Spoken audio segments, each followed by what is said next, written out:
Jeden Tag eine gute Tat, so lautet die Pfadfinderregel, die mir als Kind eingetrichtert wurde. Bloß, reicht das, eine gute Tat? Man könnte ja viel mehr tun, sein ganzes Leben umstellen, zu moralischen Helden werden. Das wäre keine gute Idee, findet Susan Wolf. Das ist insofern überraschend, als sie Moralphilosophin ist, und zwar nicht irgendeine, sondern eine der renommiertesten der Welt. Und sie frage ich jetzt, wo bitte geht's zum guten, wo zum sinnerfüllten Leben?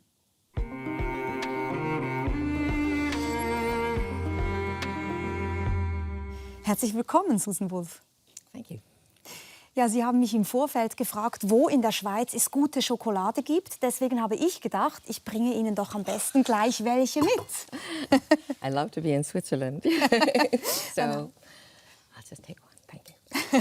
Dann haben wir schon mal einen guten Start zusammen. Yeah, we are, yeah. Sie sind ja eine der einflussreichsten Philosophinnen unserer Zeit. Sie haben eine Professur in Chapel Hill in den USA, halten dieses Jahr auch die renommierten Einstein Lectures an der Universität Bern. Ich stelle mir vor, wenn man so viel schreibt und denkt wie Sie, da braucht man ziemlich viel Schokolade. Yeah. Well, I'm not sure if that's why I need a lot of chocolate, but it certainly improves my life. Aber wenn jetzt jemand kommen würde und sagen, Entschuldigung, dieses Geld, was da ausgegeben wurde für diese Pralinen, sollten wir doch besser spenden, dann wären Sie nicht einverstanden, oder? It's a complicated question. I'm a pluralist both about ethics and about the good life, and I think there are lots of good ways to live, and one of them is one that puts ethics first all the time. I mean, there are people who devote themselves to doing the most good possible to the world, and I don't disapprove of that. I just don't think it's a universal ideal that we ought to feel, we either ought to embrace or feel guilty about not embracing. So it seems to me producing wonderful chocolate is itself a worthwhile activity. It does some good. I mean, it makes many people very Mich happy. auch, mich auch. I should say, some years ago, I was on a radio show in which they began the show every day or every week with the question, you had only 1 minute to answer, like what good, if you could do one thing for the world, what would you do? And though I thought of some things that were rejected, like take 1 day a week without email. They said, oh, everyone says that, right? So that was too boring. My suggestion was hand out a piece of high-quality chocolate to people, once a week, and it would just make your life better that day. It would, you would go through the day feeling better. So I do think there's kind of ethical value to it, but I also think there's just value to appreciating what's good and, Und das ist ja schon einer Ihrer ganz wichtigen Punkte, dass Sie eben sagen, es gibt verschiedene Dinge, die gut sind in einem Leben, auch verschiedene Dinge, die ein Leben zu einem guten Leben machen. Deswegen haben Sie gesagt, Sie sind eine Pluralistin diesbezüglich. Aber lassen Sie uns Ihren Punkt diesbezüglich noch ein bisschen herausschälen. Sie haben diesen sehr einflussreichen Aufsatz geschrieben, Moral Saints, 1982. Der ist zum Klassiker geworden. Ich glaube, wenn man heute Philosophie studiert, auch in der Schweiz, liest man früher oder später Moral Saints, also moralische Heilige. Und in diesem Aufsatz sagen Sie relativ überraschend, doch für viele Menschen, die sich mit Moralphilosophie befassen, Sie wissen zwar nicht, ob es moralische Heilige gibt, aber wenn es welche gäbe, wäre das nichts, was Sie befürworten oder kein Lebensstil, von dem Sie denken, das ist ein gutes Leben. So I would say something a little softer than that. The first sentence, which I remember surprisingly well, given how long I wrote it, was, I don't know if there are any moral saints, but if there are, I'm glad that neither I nor those I care most about are among them. Which isn't to say I disapprove of them. It's rather to say they're not my favorite kind of person. I don't want to marry one. That's not what I'm raising my children or now grandchildren to be. Not because it's bad or something disapprovable, but it's I mean, there are other values in life that seem to me also worth cultivating and enjoying. Enjoying food and chocolate is one of them. Ja, ich sehe schon, Sie kochen ja auch gerne und Essen, feines Essen ist für Sie ein ganz großer Wert. Ja. In diesem Text schreiben Sie auch, dass es einfach so sei, der moralische Heilige oder die moralische Heilige, wenn die sich die ganze Zeit um Obdachlose kümmern würden oder Geld sammeln für eine Hilfsorganisation, dann würden die zum Beispiel keine viktorianischen Romane lesen, keine Oboe spielen und nicht ihre Backhand im Tennis verbessern. Nun muss ich von mir sagen, nichts davon möchte ich gerne tun. Aber ich verstehe natürlich total gut, worauf Sie hinaus wollen, weil ich kenne dieses Gefühl, also vielleicht bin ich ein bisschen zu moralistisch, ich weiß es nicht, aber ich kenne dieses Gefühl, dass ich mich frage, ist es eigentlich in Ordnung, dieses Geld auszugeben für ein schönes neues Möbelstück, wenn man dieses Geld auch spenden könnte? Was genau ist Ihr Problem damit? Sie sagen, eigentlich sind Sie ganz froh, dass in Ihrem Freundeskreis keine Leute sind, die diese Frage die ganze Zeit stellen. Warum? If you try to always do the morally best thing, then anything else that you're inclined to do, if you're inclined to do anything else, then you can't feel totally good about it because you think, oh, I should be doing something better all the time. You can't just fully embrace your relationship to someone you love, or, fully embrace a hike in the mountains when you could be spending the time at helping feed the hungry or cure cancer or something. And I want people to be able to fully embrace these things that are worthy of embracing, worthy of enjoying. If, on the other hand, you're not even inclined to do something that isn't morally best, then I think, oh, so you don't understand, the kind of joy I can take in a good meal or a great novel. You should try Victorian novels, by the way. They're pretty wonderful. Okay, ich gebe Ihnen eine Chance. Okay. But yeah, I mean, part of it is there's just so many good things in life, and that to kind of try to reduce them all to things that are morally valuable, things that are helpful to the world, is to look away from them or distort their value. Und ich kann das sehr gut nachvollziehen und denke, da ist auch sehr viel dran, dass wir ja wirklich denken, es gibt so viele schöne Dinge in der Welt. Wir hätten natürlich keine Opernhäuser, wir hätten keine Museen, wir hätten möglicherweise auch keine so guten Schulen, wenn wir uns die ganze Zeit überlegen würden, was man mit dem Geld auch noch tun könnte. Aber insgesamt würde ich vielleicht doch sagen, es gibt doch einen Unterschied, ob wir so von so Nothilfsszenarien sprechen oder von den größeren Problemen, die wir nur institutionell lösen können. Also beginnen wir vielleicht mit den Nothilfsszenarien. Und da scheint ja das Dilemma tatsächlich so zu sein, dass wir uns immer für die Moral entscheiden. Das würden Sie auch, glaube ich, gar nicht bestreiten. Also nehmen wir so dieses bekannte Teichbeispiel von Peter Singer, dem bekannten Utilitaristen, der diese Position vertreten hat, dass man bei allem, was man tut, immer die bestmöglichen Folgen für alle Beteiligten erwirken sollte. Der beschreibt, wie man an einem Teich vorbeigeht, da ist ein Kind am Ertrinken und man ist im Dilemma, soll ich jetzt das Kind retten oder soll ich da nicht reinspringen, weil ich neue, schöne Schuhe habe und ich möchte die nicht ruinieren. Ich nehme an, da würden Sie jetzt nicht sagen, naja, schöne Schuhe sind auch ein Wert, da gehe ich mal weiter. Das wäre ja nicht Ihre Position. Right. No, of course not. Right. You save the child. Right. And look, it's a very compelling argument. It's very difficult to directly respond to that. I mean, the idea is we would all save the child or be horrified at someone who didn't. Singer goes on to point out that there are such children, the equivalent of drowning children, starving children, people, in camp, refugee camps, who are, don't have clean water, don't have food. They're all over the world. The fact that they're just not in front of us doesn't make it any less important that they be saved. So, any money that we spend to buy the shoes, to go to a movie, to, buy fancy olive oil Oder Schokolade. or the chocolate, which is very expensive. Well, it's not very expensive compared to fancy cars or whatever, but it's pretty expensive. Any of those things could be given to an organization that will, feed a hungry child.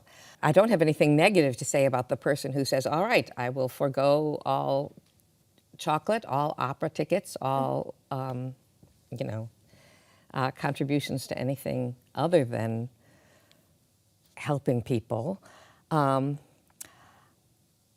I think Singer's view, and the view that you get sucked into when you, read the essay, is a view that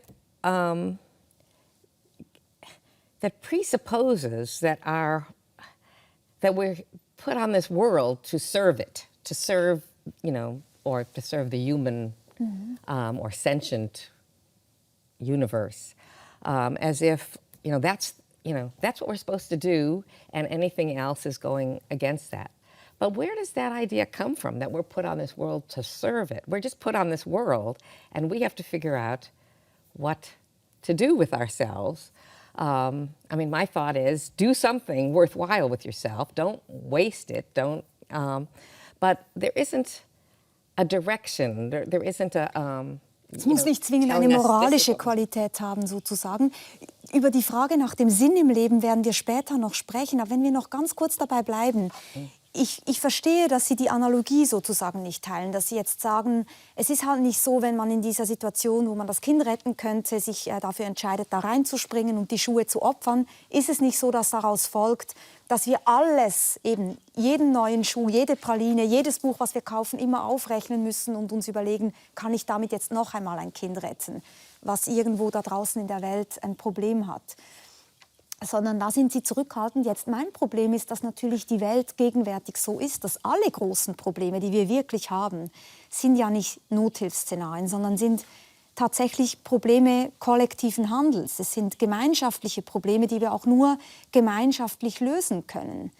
Und für mich ist das immer wieder schwierig und es interessiert mich, wie Sie damit umgehen, weil wir ja doch diese Frage haben, darf ich jetzt fliegen in den Urlaub? Ist es jetzt wirklich in Ordnung, mir so viel herauszunehmen? Und gerade in der Adventszeit, zum Beispiel diese vielen Briefe, die wir bekommen von Hilfsorganisationen, die Frage, wie viel soll ich denn spenden? Weil ich könnte ja immer noch mehr tun.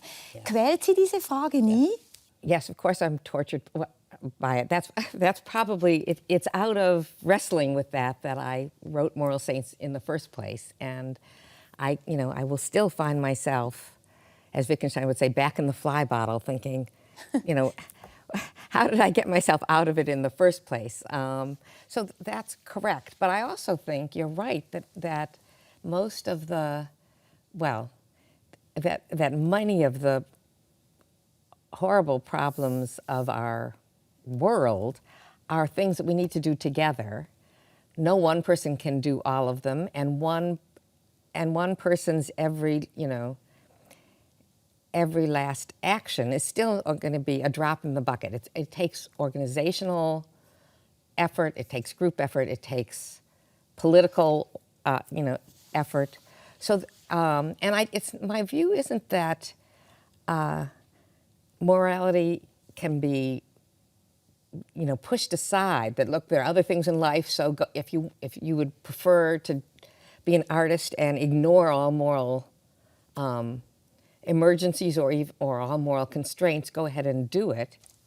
Und was Sie jetzt beschrieben haben, ist ja eigentlich relativ stark eine Kritik eben an dieser utilitaristischen Sichtweise. Wir sind nicht dazu da, die Welt zu retten, sondern wir sind in erster Linie dazu da, unser Leben zu leben und etwas aus diesem Leben zu machen.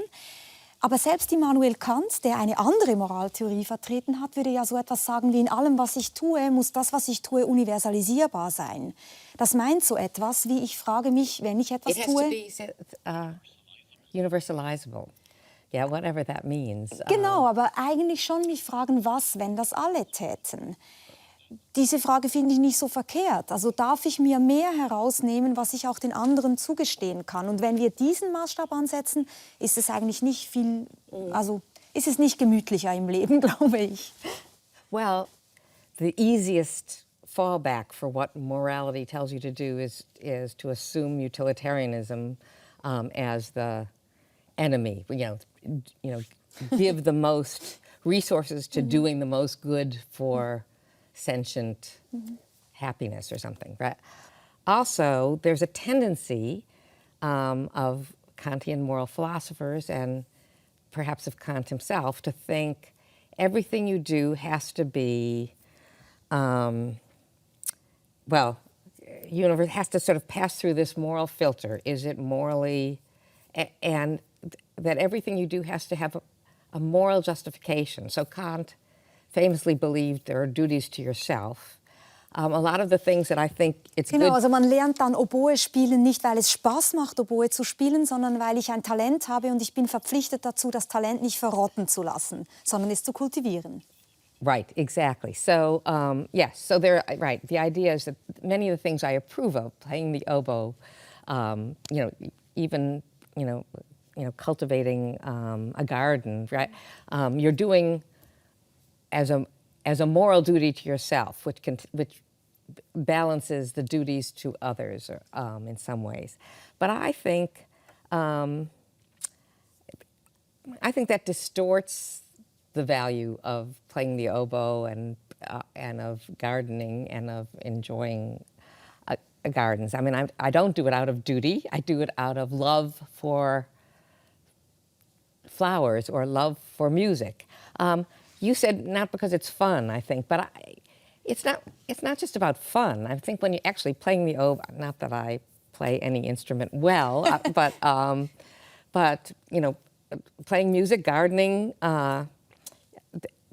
doing philosophy, to give another example, they're not, I mean, fun is a funny word to use for those things. They're difficult, they're stressful, sometimes they're frustrating, things don't always go easily. But you're not doing them out of duty or morality either. You're doing them because you think they're worth doing and you love them for their own sakes. Also wenn ich das noch einmal zusammenfasse, es geht im Leben einfach nicht nur um Moral und wir sollten nicht die ganze Zeit diese Moralbrille aufsetzen und so durchs Leben gehen, sondern das Leben ist viel facettenreicher. Es gibt viel mehr Werte da draußen, ästhetische Werte, wissenschaftliche Werte, vielleicht auch gesellschaftliche oder politische Werte und nicht nur Moral. Und es geht darum, diese ganze Fülle zu umarmen, wie Sie das so schön sagen. Gehen wir noch einmal zu Peter Singer zurück, diesem australischen Philosophen. Er würde wahrscheinlich entgegen, damit macht man sich es viel zu einfach. Er hat zum Beispiel auch den Filmproduzenten David Geffen kritisiert. David Geffen ist ein sehr vermögender Mann. Er hat die Avery Fisher Hall im Lincoln Center in New York renovieren lassen, vor ungefähr 10 Jahren, für 100 Millionen US-Dollar, also für eine gigantische Summe. Die Avery Fisher Hall heißt nun David Geffen Hall. Also es ist ein sehr bekanntes Konzerthaus. Und Peter Singer hat gesagt, mit diesem Geld hätte man wirklich Sinnvolleres tun können. Wir hören ihm ganz kurz zu. Ich würde niemals bestreiten, dass das Hören von klassischer Musik etwas Wertvolles ist. Und sie in einem Konzertsaal zu hören, ist herrlich. Aber die Tatsache, dass dieser Konzertsaal sehr teuer renoviert worden ist, hat meiner Ansicht nach keinen entscheidenden Einfluss auf dieses Erlebnis. Die reichen New Yorker oder die internationalen Touristen, die diesen Saal besuchen und sowieso ein sehr gutes Leben führen, haben jetzt einfach einen etwas schöneren Konzertsaal. Während für 100 Millionen Dollar, lassen Sie mich auf mein vorheriges Beispiel zurückkommen, jemandem das Augenlicht wieder zurückgeben, der am grauen Star erblindet ist, kostet möglicherweise weniger als 100 Dollar. Nehmen wir mal an, es kostet 100 Dollar. Das heißt, 1 Million Menschen hätten dafür ihr Augenlicht zurückerhalten können und wären vielleicht für 10 oder 15 weitere Jahre in der Lage, wieder zu sehen. Ich kann mir einfach nicht vorstellen, dass eine vernünftige Person sagen würde, dass es wichtiger ist, diesen Konzertsaal zu renovieren, als 1 Million Menschen das Augenlicht zurückzugeben. Was sagen Sie, ist es wichtiger, den Konzertsaal zu renovieren?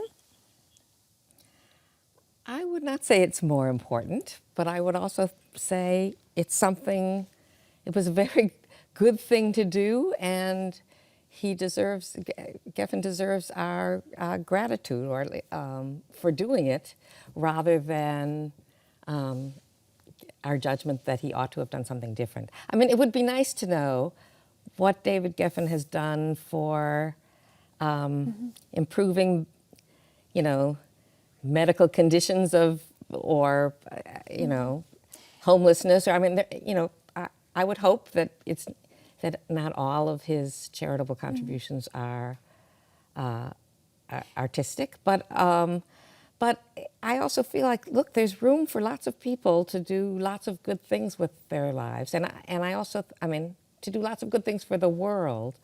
Maybe what would be nice would be, in addition to renovating the concert hall, to give some fellowships to struggling musicians to go to the concerts that he's, just made much more wonderful to listen to. So.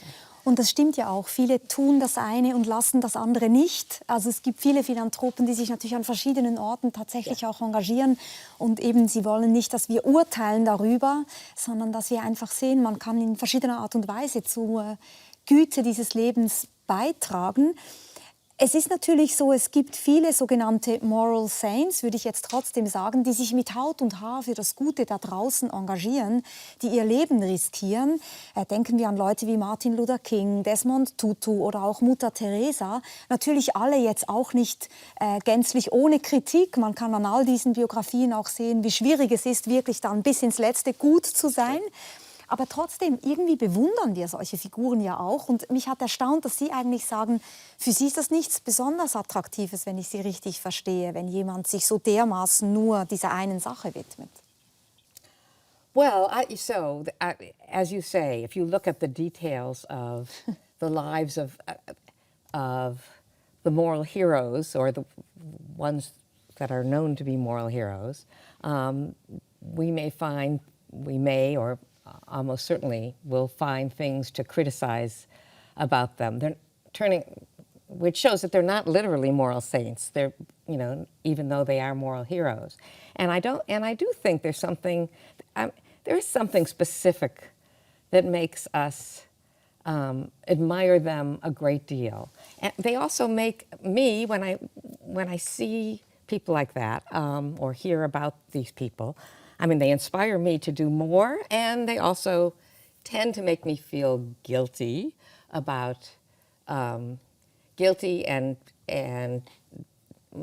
bad about myself for not being as brave, not being as single-minded, not being as good as they are. That said, I then turn to other people, wonderful musicians, wonderful philosophers, wonderful Köche. Chocolatiers, right? That's right. And I learn about them, and I hear about them talking about their own passions and I admire them. Just to give an example, there's a woman, Jane Glover. She's a conductor and a Mozart specialist, and I've heard her give master classes on conducting, where she talks about the music and her understanding of what seems to me every detail about Mozart's music and how to conduct and how to conducting Mozart operas in particular is what this class was on. How to hear and communicate with the singers at the same time as communicating with the orchestra. Anyway, she was also a delightfully witty and kind person. So I just found myself thinking, wow, that is fantastic. That is like, boy, to be that person. She was so... Now, I don't feel guilty or small that I couldn't conduct a Mozart opera or know anything like that. So it's not unlike the moral heroes. They don't make me feel like, oh, I ought to be that. But I also, when I put that next to the moral heroes, I think, well, I shouldn't feel, oh, Jane, you should be, you should be working at Doctors Without Borders instead of conducting Mozart. It's wonderful to have someone conduct Mozart like that and appreciate Mozart like that. And it's wonderful to have the Doctors Without Borders people going to Gaza and, dealing with, all the disaster there. So I just feel like there should be room for both of these things. Sie sind ja Yes. auch verheiratet mit einem Philosophen, der selbst auch Professor ist an der gleichen Universität wie Sie.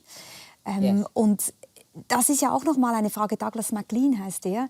Wie gehen Sie zusammen damit um? Haben Sie da manchmal einen Dissens? Ist da einer von Ihnen moralistischer unterwegs oder sind Sie da genau gleicher Meinung? Oh, well, I think we disagree on, disagree for a little while. We actually agree about most things. But, there will be, where do you draw the line? Like how much of our resources should we give to, which charities do we give? Do we, put it into music? I mean, the fact is, because I'm a pluralist, I find myself just sort of, let's just reach some kind of balance of the things that we love and that our community would be benefited by, and the starving and the environment and the all the things that the world would be more benefited by. We have discussions about it. We mostly agree, and then there's the question of how to spend our time. That's probably the harder one. Like, how much do I spend with my family and friends versus trying to do more civic-minded. Und was ist der Activities. Dissens? Wer von Ihnen will mehr mit der Familie machen oder? Well, I don't think we disagree about oughts. It's not so much, which, I don't say you ought to be doing more of this, or he's saying you ought to be doing more of that. As a confession, I think I do more family-oriented activities, including ones that I'm just helping them, but I'm just helping them, not the community. He's more likely to be on on the local committees for improving green space and bicycle paths and so on. So I think I don't know that he's more civic-minded, but he's more interested. That's, brings out something he's very good at. And I'm more family-oriented in terms of, Ja, und gerade jetzt, wenn man auf Weihnachten zugeht, stellt man sich ja auch vor, wie glücklich Ihre 4 Enkelkinder sein werden, wenn sie eine so wunderbare Großmutter haben, die ihnen dann vielleicht auch ein schönes Geschenk schenkt und eben nicht sich dafür entscheidet, alles Geld zu spenden oder so. Das sind ja auch immer interessante Beispiele. Da gibt es ja zum Beispiel den Roman Bleak House von Dickens, kommt mir gerade in den Sinn. Da spielen doch die Kinder unter dem... Sie haben recht, die habe ich doch gelesen.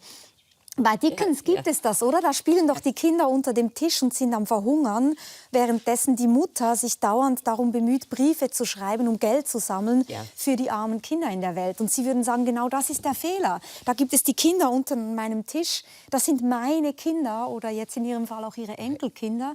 Und darum geht es, diesen Wert zu pflegen, sich zu kümmern um die Menschen, die man liebt. That may have been somewhere in the back of my mind when I was writing that. Mrs. Jellyby, or her name is something like that. Anyway, Genau, Mrs. Jellyby heißt die. You can go too far in either direction. You want a kind of balance. But I know when someone gives me a present which constitutes a card saying, we have donated this much money in your honor. Happy birthday. I'm glad that they've donated the money, but also a little disappointed that, that's all I get. Sie hätten lieber gerne Schokolade. Yeah, I want a chocolate. Right. Gut, At least, das haben wir jetzt hier festgehalten. Sie wünschen sich Schokolade. the best thing is a box of chocolates with a card saying, and we have donated the rest of the money we would have otherwise spent on your birthday on this. That would be... Vielleicht gibt es jetzt zu Weihnachten in der Schweiz ganz viele Menschen, die Schokolade verbinden mit einer kleinen Spende in Erinnerung an unser Gespräch. Susan Wolf, lassen Sie uns einen Schritt weitergehen und über die große Frage der Philosophie zu sprechen, vielleicht der Evergreen der Philosophie überhaupt, nämlich die Sinnfrage. Sie haben dieses Buch hier geschrieben, basierend auch auf Texten, die Sie früher schon geschrieben haben, Meaning in Life and Why It Matters, also Sinn im Leben. Und als erstes, wenn wir über die Sinnfrage sprechen, müssen wir zwei Perspektiven unterscheiden. Das hat schon Thomas Nagel getan, einer Ihrer Lehrer. Vielleicht können wir das gerade zu Beginn tun. Es gibt die Frage nach dem Sinn des Lebens und es gibt die Frage nach dem Sinn im Leben. Mögen Sie die beiden Perspektiven mal ganz kurz erklären? Yes. Well, as I understand the question of the meaning of life, it's a question that's standardly asked about the point of human existence as a whole. It's like, what are we here for? What explains our existence? Do we have a purpose in life? And it's a question that we all share, right? It's one that's provoked frequently by thinking about the fact that we're little specks in a vast universe, or it's hard to separate it from a religious, not necessarily a religious perspective, but from growing up with a religious, perspective in the background, saying, were we put here on this earth, for a purpose, and if so, what is it? A secular view is, no, we're not put here for any purpose. Therefore, there is no meaning in life, and life is absurd. That Nagel has this wonderful article on the absurd. Das findet man natürlich dann auch bei Jean-Paul Sartre zum Beispiel, bei Albert Camus, diese Vorstellung, das Leben ist absurd. Yes, right. The existentialists talk about it a lot, and Camus, who I also love to read, talks about it from that perspective. And so the meaning of life is usually the question, like, is there any point to human existence? So that's one question. And then meaning in life, as I understand it, connects to a different question, namely, it's easier to get by thinking about the fact that we look at different lives and think some of them are more meaningful than others. So you might look at Mother Teresa or Einstein, and then compare that to, I don't know what the Swiss popular culture examples would be, Kim Kardashian, or die natürlich für viele Menschen unglaublich wichtig und bedeutungsvoll ist, aber sie würden trotzdem sagen, das ist ein sinnloseres Leben oder nicht so sinnerfüllt wie das Leben zum Beispiel von Albert Einstein. Right. Well, or you can. It doesn't have to be a famous person. I mean, so there are famous people that you think are living trivial lives. Let's put, that they're not doing anything good or interesting or worthwhile, even if they're famous. But then you can also think about someone I call the Blob, which is also another version of There But For Fortune Go I. Someone who just sort of sits in front of the television all day, drinks beer, but doesn't do anything with their lives, right? That we would think of as a less meaningful life than Albert Einstein, Jonas Salk, Mother Teresa, someone who's making something out of their life and doing something worthwhile with it. So one way we talk about that, at least in English, is some lives are more meaningful than others.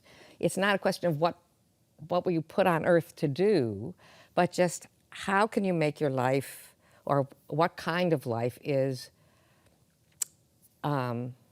worth living. Let's just put it that way to begin with. Right? Und ich kann mir vorstellen, dass viele, die uns zuhören, jetzt sofort denken, das ist ja eine ganz schwierige These. Man beurteilt die Leben anderer Menschen. Lassen Sie uns darüber gleich nachher noch sprechen, weil das ist, glaube ich, ein wichtiger Einwand. Und zuerst noch einmal zu dieser Frage zurückkehren, Sinn des Lebens. Es gibt ja diese lustige Novelle von Douglas Adams, Per Anhalter durch die Galaxis. Da wird ja Deep Thought, ein Computer, damit beauftragt, über Jahre hinweg zu berechnen, was der Sinn des Lebens ist. Und dann kommt die bekannte Antwort heraus, 42. Und man merkt schon, wenn wir uns etwas ausdenken oder ein Computer sich etwas ausdenkt, was diese große Frage beantworten soll, was soll das hier alles? Dann kommt was raus, was man überhaupt nicht brauchen kann, nämlich 42. Die Frage ist nur, wie gehen wir damit eigentlich um? Und in diesem Zusammenhang würde ich gerne mit Ihnen einen kurzen Dialog anschauen. aus einem Film von Woody Allen, der heißt auf Deutsch Die Stadt Neurotica, auf Englisch Annie Hall, das sogenannte Annie Hall-Problem, über das sich Philosophen dann lange unterhalten können.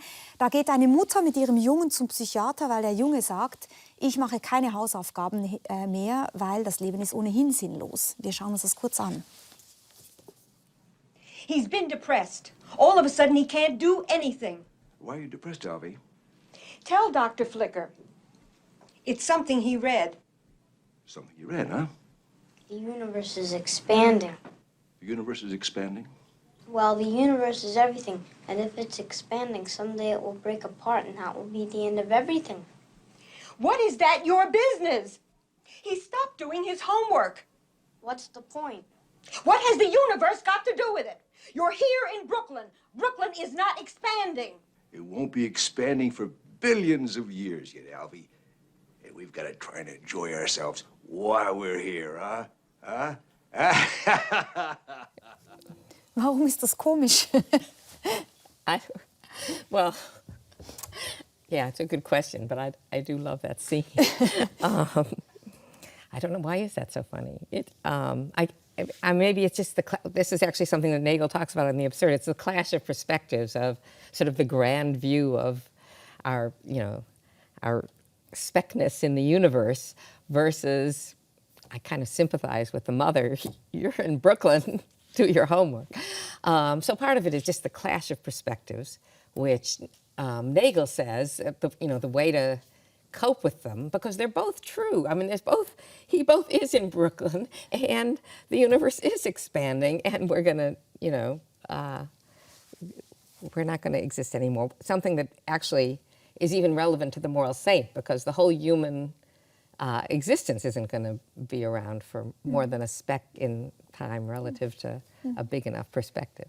We're both, so Nagel says, the right way to deal with that is to have a kind of ironic attitude towards the fact that, yes, we are inside our little lives, and they don't really mean anything, but still, those are the lives we have, and let's get on with it. Right? Sie erwähnen jetzt den Aufsatz The Absurd, auch ein Klassiker von Thomas Nagel, wo er uns auch beschreibt, wie kleine Ameisen, die versuchen, einen Sandhügel empor zu klettern, was natürlich ein sinnloses Unterfangen ist. Ein sehr schöner klassischer Aufsatz auch. Ich finde interessant, was der Psychiater eigentlich diesem Alvy, diesem Schuljungen, als Tipp gibt. Er sagt nämlich im Grunde genommen, genieße einfach das Leben, mach was dir Spaß macht. Ihre Antwort in Meaning in Life, weil eigentlich wechseln wir ja die Perspektive. Er sagt eigentlich im Grunde genommen, vergiss das mit dem Universum, das sich ausdehnt. Genieße einfach das Leben. Also er gibt eigentlich einen Hinweis darauf, kümmere dich um Meaning in Life, kümmere dich um den Sinn im Leben. Und er sagt, genieß es einfach. Das wäre Ihnen ja zu wenig. Sie sagen, darum geht es nicht. Sinn im Leben besteht nicht darin, dass wir das Leben einfach genießen. Das reicht Ihnen nicht. Right. It's not enough. I say do something worthwhile with it, which, ideally, we will enjoy what's worthwhile. Not more than ideally. I think probably we will enjoy what's worthwhile, but there are people who enjoy things that aren't worthwhile or who don't have a perspective on what, that kind of can balance what's worthwhile with what's fun. So let me backtrack a little bit and say a way in which I kind of disagree with Nagel and also with what the psychiatrist says to Alvy. So I think, the question of the meaning of life, as I say, it takes a sort of, you step back and think of our place in the universe, and because our place is inevitably minuscule in the universe, the thought is, so what's the point of doing my homework or doing anything? That perspective is obviously takes seriously quantity. My view is what you should be looking for is quality, not quantity, so to speak. So it's not so. The fact that you can't make a big splash is something you just have to accept and get over, and people who, you know, want to make a big splash, they just have to, you know, maybe get therapy to say that's not possible, but you can make a good splash. So this is where quality versus quantity matters. Do something good. Do something you can be proud of. Do something that can say, my life wasn't simply indulgent or a waste. And in that respect, even though we're not, well, doing a lot, if we're doing something good and it's for something that's other than mere fun, other than self-indulgent, I think we're kind of harmonizing with the fact that we are just, you know, one individual in a world of many others, a speck in a world full of other equally valuable specks and lives. So I kind of want to harmonize with the universe rather than be important to it. Das ist ein sehr, sehr schöner Gedanke. Und ich glaube, es wurde jetzt schon deutlich in der Art und Weise, wie Sie gesprochen haben. Es geht Ihnen gar nicht darum, Lebensweisen zu vergleichen und abzuwerten und zu sagen, du hast ein sinnloses Leben, du hast ein sinnvolles Leben, sondern sehr viel mehr etwas dazu beizutragen, dass wir ja alle diese Frage uns früher oder später stellen. Was soll ich einfach anfangen mit meinem Leben? Nicht nur, was soll das alles, sondern was will ich mit meinem Leben? Und da sagen Sie, gibt es einfach unterschiedliche Arten, sein Leben zuzubringen. Sie haben vorher eine Person beschrieben, die den ganzen Tag nur fernsieht und ihre Tage einfach so vorbeifließen lässt. Es gibt in Ihrem Buch auch das Beispiel einer Person, die den ganzen Tag Sudokus löst. Die tut das leidenschaftlich gern, Sudokus lösen. Yes. Aber Sie sagen, das ist nicht wirklich ein Leben, das voller Sinn ist. Oder Sie beschreiben eine Person, die den ganzen Tag mit ihrem Goldfisch spricht. Da musste ich ein bisschen lachen, weil ich mir das nicht vorstellen kann. Und meine Frage an Sie ist, natürlich leuchtet das irgendwie ein, aber man kann sich so eine Person ja nur schwerlich vorstellen. Aber es gibt im Moment gerade eine schöne Geschichte von 2 amerikanischen Studentinnen, die als Schülerinnen schon begonnen haben, über den Satz von Pythagoras nachzudenken und haben eine neue Art entdeckt, wie man den Satz des Pythagoras beweisen kann. Und nur weil sie die ganze Zeit über diesem mathematischen Rätsel gebrütet haben, haben sie jetzt einen Beitrag geleistet zur Mathematik. Und sie haben das leidenschaftlich gerne gemacht, eine Bedingung eines sinnerfüllten Lebens. Und sie haben natürlich irgendwie auch zur Mathematik beigetragen. Das ist der objektive Wert, den sie in einem sinnvollen Leben sehen.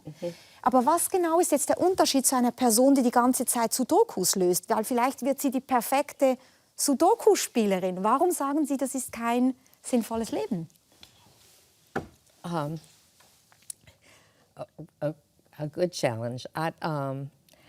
But I appreciate you're saying, my point is not so much to judge other lives, or real or imaginary, as to encourage people to ask themselves, you know, what's worth doing? What can I find in my life that I can feel good about doing? With the question of, you know, in a kind of critical way, like, is this something I should feel good about doing? And I have to say, the example of Sudokus is coming from my own life. I mean, when Sudokus were new, I don't know, I did them probably for, I don't know how long, a year, maybe 2 years, you know, and you get, for those who do Sudokus, I guess they're popular everywhere. Ja, natürlich. You know, when you start them, you're not, you know, you get better at it for a while. I mean, I don't know how that happens. It's kind of a magical thing or a subconscious thing. You get better and you can do harder and harder ones and they take you less time. And then, at least in my case, you reach a plateau. And so you do the harder puzzles and they take a considerable amount of time.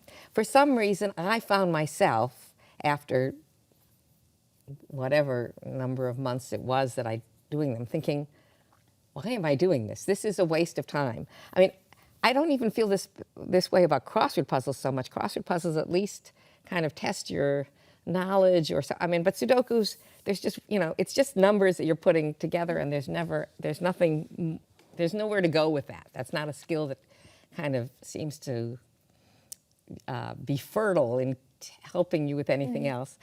And so at a certain point, I just found myself thinking, that's, I'm not getting anything else out of it. Even there's nothing, I'm not growing, I'm not developing, it's not, and it was enough for me to say, this is a waste of time, I won't do that anymore. And so it's hard to explain, why do some things have that and others not? And some of the examples that I offer, or that I think about, an example I gave in the book, I think, it was someone who, this was just kind of a crazy example, someone who copied the text of War and Peace by hand, even in an age of printing presses and audio books. And there's nothing, nothing gained by having a new handwritten copy of War and Peace. But this was what the person found passionate. And I suggested that as a meaningless, kind of crazy thing to do. And then when I was giving these as lectures before the book came out, people suggested, well, maybe, other interpretations of what was going on here. Not to mention the fact that the monks in, medieval times would copy, right? And that didn't seem meaningless at all, right? So it made me realize these examples are just starting points. Perhaps there's a further level of explanation. You go inside the example. If these are real people, you can say, like, what is it you're getting out of this? And you might discover that there is actually something more valuable than first meets the eye. And then I'm saying, okay, bad example, or let's get rid of that example and move on. So really what I want is that people, maybe look at their own lives. I have to say, when you have children, looking at your children's lives, you do make judgments about what things you want to steer your children toward and which ones you want to kind of discourage them from. You might want to open them to lots of possible activities, but then if you find them going into a certain kind of tunnel that you think this is either morally problematic or just a waste of time following some boy band, then it does seem appropriate to say, well, why don't you try playing football or something? I don't know. Es gibt einen Psychiater, den sehr viele wohl kennen, die uns zuhören, Viktor Frankl, der der Erfinder ist oder der Entwickler ist der sogenannten Logotherapie. Er hat selber während der Nazi-Herrschaft mehrere KZs überlebt, hat sehr viel geschrieben über dieses Thema Sinn im Leben oder auch Sinn des Lebens. Bei ihm geht das so ineinander über. Und der sagt etwas sehr Interessantes. Frankl sagt im Grunde genommen, es geht für den Menschen ganz wesentlich darum, dass er aufhört, nur um sich selbst zu kreisen. Und ich habe ein Zitat mitgebracht, auch von ihm. Frankl sagt, es gehört zum Wesen des Menschseins, dass es immer über sich hinausweist auf etwas, was nicht wieder es selbst ist. Ist es das, worum es Ihnen letztendlich geht, dass wir ein Stück weit uns selbst transzendieren in einem Wert, der über uns hinausweist? I don't know if it's transcending, but yes, I'm embarrassed to say I had not read Viktor Frankl's book, famous as it was, before I started writing, before I wrote most of what I have written on meaning in life, and read it only afterwards. I have to say I loved it. I thought, oh, why did I didn't need to write this at all. I thought it was fantastic. And what I do agree with about that quote is, reaching out beyond oneself is I think essential to feeling that your life is something beyond self-indulgent. Now, beyond oneself doesn't necessarily mean to another human being or to, creating art or music or philosophy. In einem Chor singen, in einem Orchester spielen. Right. All of those things seem to me to be ways in which you're being captured by some value that isn't just personal, and it's not like it's just not all about me. It's not because I enjoy it that it's good. It's rather that I enjoy it because it's good, rather than it being good because I enjoy it. So you see, the music is beautiful, and that's why I'm engaging with it, touching it, trying to affirm it or preserve it or whatever. And I think that feeling of being out, something that takes you out of yourself is, it is essential, I think. Interessant ist, dass Frankl auch beschreibt, dass er eigentlich denkt im Nachhinein, er hat diese grauenhaften Situationen in den KZs überlebt. Er hat viele Menschen sterben sehen, Hunger gelitten, er war krank, es war alles ganz, ganz schrecklich. Er hat das überlebt, weil er immer diesen Eindruck hatte, er weiß, warum er hier ist. Er hat dieses Sinngefühl im Leben immer gehabt. Er bezieht sich da auch sehr stark auf Friedrich Nietzsche, hat dazu auch ein Buch geschrieben mit diesem Zitat, hat mein Sein Warum des Lebens, so verträgt man sich fast mit jedem Wie. Also wenn man weiß, warum man da ist, dann erträgt man die widerlichsten Zustände und Umstände. Ihre eigenen Eltern waren auch Juden, die sind als Jugendliche oder als Kinder geflohen aus Deutschland. Das heißt, sie kennen diese Vergangenheit ein Stück weit ja auch, nicht Sie selbst, aber Ihre Eltern waren Verfolgte. Haben Sie mit Ihren Eltern je über diese Sinnfrage gesprochen? Es ist ja eine vergleichsweise intime Frage, interessanterweise. You know, I don't think I talked about it. Well, probably I did in ways, I mean, before I thought of it as a philosophical topic. It was, I mean, my parents were thoughtful people, and we would talk about things like that, my mother especially. But it's not so much talking about it as thinking about their lives that were relevant to me. I mean, I think in part because they survived the horrors that they did, different ones they grew up separately, and both were teenagers when they left, but they lost their parents, and they lost, my father lost his parents and his little sister. My mother and her mother lived through Kristallnacht, where the Nazis came and shot their dog and, broke the crystal and threw their linens into the, creek. And, I mean, they had all these horrors, and yet they were people full of joy. They also loved chocolate, and they loved their families and friends. So, I mean, there was a kind of fierceness to their love that I think partly is a matter of, getting your priorities straight when you go through horrors. I think people who survive cancer also, it's when things can get really bad, it can make you step back and say, what really matters?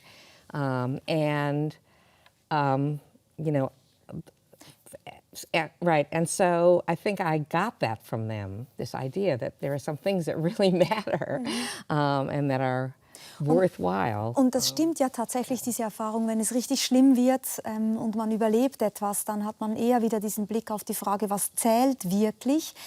Werden wir ganz konkret zum Schluss, Viktor Frankl selber empfiehlt eine Übung, er sagt in einer Vorlesung, die man noch hören kann, sagt er, kaufen Sie sich einen solchen Kalender, jeden Tag ein Blatt, am Abend ein Blatt wegzureißen und auf die Rückseite draufzuschreiben, einerseits, wofür bin ich dankbar, andererseits, wozu war ich heute da?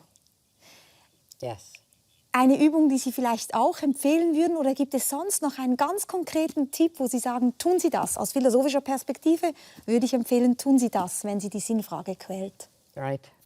Who was it that came up with that idea originally? Viktor Frankl. Oh, that was a Viktor Frankl thing. I have to say, I tried doing that for probably a year. It didn't work so well for me because every time I would think, what am I grateful for, I would come up with the same list of things, and it would be better if you, I mean, not every time, but I think my imagination ran out before. Wenn man immer wieder die gleichen Sachen aufschreibt, merkt man ja auch, man hat das gefunden, worum es einem wirklich geht. Well, that's perhaps right. Yeah. I do think, Yeah, I mean, it may be an exercise like that would be good. A psychiatrist is better at coming up with exercises like that. I mean, for me, perhaps especially because I, have spent a lot of time thinking about meaning and how it's different from happiness, and also that it helps me just to think, don't forget, this is meaningful when things are hard in my life, when I'm, getting depressed or exhausted by, chores or demands on me, stepping back and saying, but, it's not all about happiness and pleasure and getting enough sleep. There are other things that matter. It's a way of stepping back and saying, is what I'm doing something I should feel good, something I feel good about doing? I mean, it's possible that the chores are chores that are, bureaucratic nonsense and that I should, find my way to get out of. But sometimes the chores are taking care of my grandchildren and, or dealing with things that, though they might not be fun or convenient, when I step back, I say, yes, this is the right thing to be doing, and I feel much better about it when I do that. So I think, this is hardly an exercise to suggest to people. But, zurückzutreten und aufs eigene Leben zu blicken, kann man ja durchaus als Übung machen. Ich danke Ihnen sehr für diese Einsichten. Ganz kurz zum Schluss, die Schokolade, teilen Sie sie mit Ihrem Mann oder essen Sie sie allein? Oh, I will be sharing them. Right. Wunderbar, wir packen sie nachher ein für Sie. Vielen Dank für dieses Gespräch, Susan Burch. Oh, Dankeschön. Thank you. Und wie habt ihr es mit dem Sinn im Leben? Schreibt es uns, wir sind gespannt.